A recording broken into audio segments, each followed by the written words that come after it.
Hi everybody, Ian Bremmer here, and a quick take to kick off your week. An Iranian memorandum of understanding has been electronically signed. The United States and Iran have, at least in principle, agreed to reopen the strait, which has been closed pretty much since the war started a few months ago. A few interesting things. First of all, the actual text of this memorandum of understanding has not been released. And the Iranians are saying a bunch of things about what it includes. And the Americans are saying that the Iranians are not being straightforward about it. There's a lot of spinning that would happen even if the MOU terms were out, but nonetheless, that difference is interesting and important. The Iranians claiming that they are getting about half of the $24 billion in frozen assets that they have in Qatar before the final negotiations on nuclear disposition in Iran begin. In other words, that is a payment just for reopening the strait. The Americans are saying no such payment occurs. I expect the truth there is that they are getting money. That money isn't coming from the United States. The U.S. will say that it's separate because it's some determination by a Gulf ally, when in reality it's all been coordinated. But still, the fact is that until the strait actually starts to reopen and until a signing ceremony on Friday, there's movement. This is progress, and oil prices have come down and markets are going up, but there's plenty of ways for this to get derailed. There's also the reality that the Israelis are meant to be a part of this deal in the sense that Lebanon and the end of fighting in Lebanon between Israel and Hezbollah is meant to be shut down. Now, the Iranians have mostly capacity to shut down Hezbollah if they wish, because they do have functional control, at least at the top level, of what that organization does and doesn't do militarily. The Israelis are not a signatory here, and they've said that they don't accept that Lebanon is a part and parcel of this deal. And you've seen some choice words from the American president about how difficult the Israeli prime minister is to deal with. Will the Israelis engage in more strikes in Lebanon? In the south, I would say almost certainly. In Beirut, the Americans really want to prevent that, so much less likely. Will that derail the deal? Unlikely, but it could extend it. It could lead the Iranians to push harder and for more. So just because the signing ceremony is presently meant to occur on Friday, like everything with discussions of how this war is going, I would wait until we actually see it to feel super confident that that is when and how it is going to occur.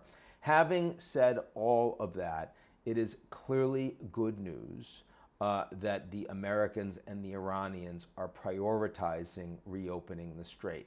And they are prioritizing that without an agreement on other issues, because they can't get to an agreement on other issues. And for almost everybody in the world, the big problem here is the fact that the global economy has been hurt so significantly and only getting worse every day that the strait remains closed. So reopening the strait has been the top priority, certainly the top priority of the past weeks for Trump, even though this is nothing close to a successful resolution of the war. So taking the win or avoiding the further loss of opening the strait is a big deal, and we can all be glad that there is movement in that direction. Having said all of that, this war has been a disaster for the Americans and for President Trump. It's also been a disaster for the Iranian people, who are facing the same regime that they had before, with greater and perhaps more concentrated control of the Islamic Revolutionary Guard Corps, the IRGC. It is certainly, if anything, only a harder line group with no input from reformers than you had before the war started, and much more willing to engage in repression. And so the people that are suffering are the Iranians who died by the thousands and thousands back in January at the hands of their own regime. A bunch of civilians have been killed through the war, and a lot more are going to suffer and die going forward. And there's no resolution to that. There's also no resolution to the nuclear file. And for all of those who have talked about the fact that the Obama JCPOA, the nuclear deal, was such a disaster, and I see it as less of a disaster, but also not such a big deal. There were still significant sanctions on Iran after the JCPOA was signed, even though there was a fair amount of Iranian assets that had been unfrozen, much as we see happening, I believe, with this Trump initial agreement to reopen the Strait now. There was enrichment allowed by the Iranians, but only at a low level with inspectors that came in. I would be stunned if Trump is able to get a more intrusive regime to limit to a greater degree Iranian nuclear enrichment capabilities and stockpiling than what you had under Obama. Also, the Trump deal is unilateral. The Obama deal was multilateral, with the Europeans, the Chinese, and the Russians all committed to the outcomes that forced compliance by the Iranians. So it was useful, more useful in that regard. But it was also a limited deal. It didn't include ballistic missiles, where the Iranians weren't in compliance with the Security Council. It didn't stop them from providing support to Hezbollah or Hamas, terrorist organizations. And neither is what Trump is going to do. So after having spent certainly well over $100 billion on this war and costing far more of that to the global economy, and giving the Iranians now more leverage with other countries over transit through the Strait, the proximate outcome, even if there is successful negotiation on the nuclear file, which I would not predict and is not coming anytime soon, and the Iranians will extend and pretend, just as they did when Jared Kushner and Steve Witkoff were negotiating it before the war started, I have a hard time seeing that outcome as being better and stronger than the deal that the Americans under Trump in his first term unilaterally withdrew from. I would love to be wrong about this. I'd love to be proven wrong and for this to be successful for Trump. I'd love for the Iranian regime to fall and for the Iranian people to not suffer going forward. I expect none of that to happen, which is why I have all the way through considered that this Iranian war has been by far the biggest mistake in foreign policy of either Trump administration, the biggest foreign policy mistake made by a U.S. president since the Iraq war under Bush. Now, the final thing I should mention is I think that there is likely to be more stickiness of the deal as it comes, even if the Iranians extend and pretend, because Trump wants to just move on to the next thing. He knows this is a failure. He knows it's unpopular.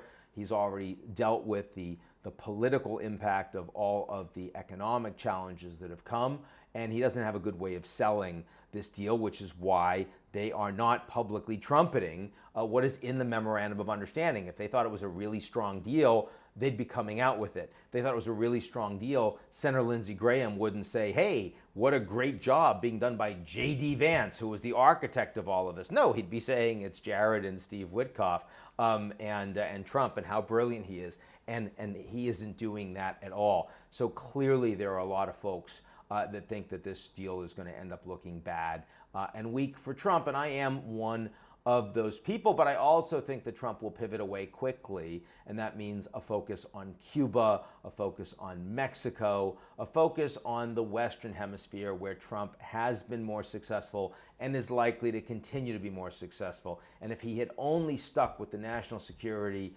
strategy document, which he didn't write, which he probably didn't read, but which nonetheless reflected what his interests were, in trying to create a legacy for the second term, this Donroe doctrine of changing the political orientation and creating more U.S.-aligned stability across countries throughout the Western Hemisphere. That's worked for him on Venezuela, it's worked for him on Panama, it's worked for him in Argentina.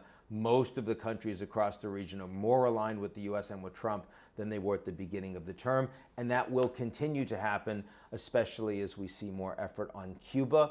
All of that added up does not amount to or be the equivalent of the damage that was done in Iran, but nonetheless, it is where Trump is mightily going to try to change focus. That's it for me, and I'll talk to y'all real soon.